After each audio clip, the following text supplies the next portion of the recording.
The angle of elevation of top of a building from the top and bottom of a tree is 30 degree and 60 degree respectively. If the height of the tree is 50 meter, then what is the height of building?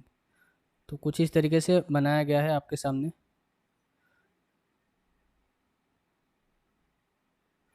अगर मैं इसको building मानूं तो ये हो जाएगा आपका पेड़। पेड़ को मैं पतला बना देता हूँ। ये हो जाएगा आपका पेड़ जो कि इतने हाइट तक है।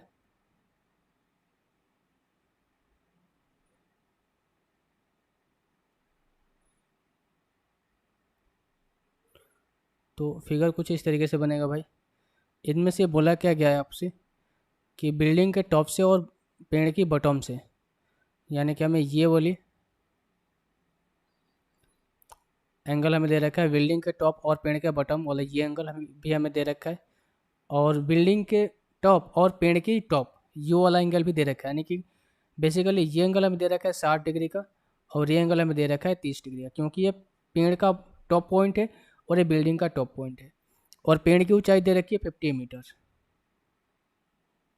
हमें पूरी की पूरी ये हाइट फाइंड आउट करनी है यहाँ से लेकर यहाँ तक। इसको हम कर लेते हैं एच।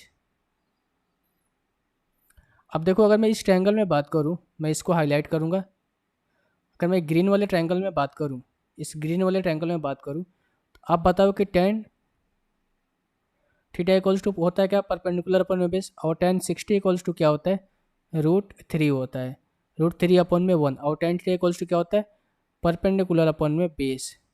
तो अगर ये पूरा का पूरा जो परपेंडिकुलर 3 है और बेस आपका 1 है, तो आप हमें बताओ कि अगर पूरी यहाँ से लेकर यहाँ तक की हाइट 50 मीटर है, तो पूरा हाइट कितना होगा, 50 प्लस एच मीटर। भाई पूरा हाइट कितना होगा, 50 प्लस एच मीटर।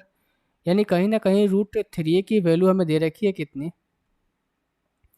√3 एच की वैल्यू दे रखी है कितनी, 50 प्लस एच। तो हम यहाँ से कर सकते हैं कि 1 की वैल्यू कितनी हो जाएगी, 50 प्लस एच अपन में √3। ठीक है, एच मैं नहीं लिख रहा हूँ बार बार कि उससे कोई ज़रूरत है नहीं, पर आप समझना है, ठीक है, क्योंकि एच की वैल्यू ही √3 दे रखी है ना। अब यहाँ से देखो, अगर ये ट्रायंगल में हमें निकल कर आएगा 50 प्लस एच अपन में √3, यानी कि यहाँ से लेकर यहाँ तक की वैल्यू कितनी आएगी, 50 प्लस एच अपन में √3। तो जब देखो, अगर आप देखोगे तो एक रेट एंगल बन रहा है। रेट एंगल के आमने सामने की साइड क्या होती है, इक्वल होती है। यानी ये साइड और ये साइड तो आपस में इक्वल होंगे। यानी कि ये आपका 50 प्लस एच अपन में √3 है, तो ये वैल्यू भी 50 प्लस एच अपन में √3 होगी।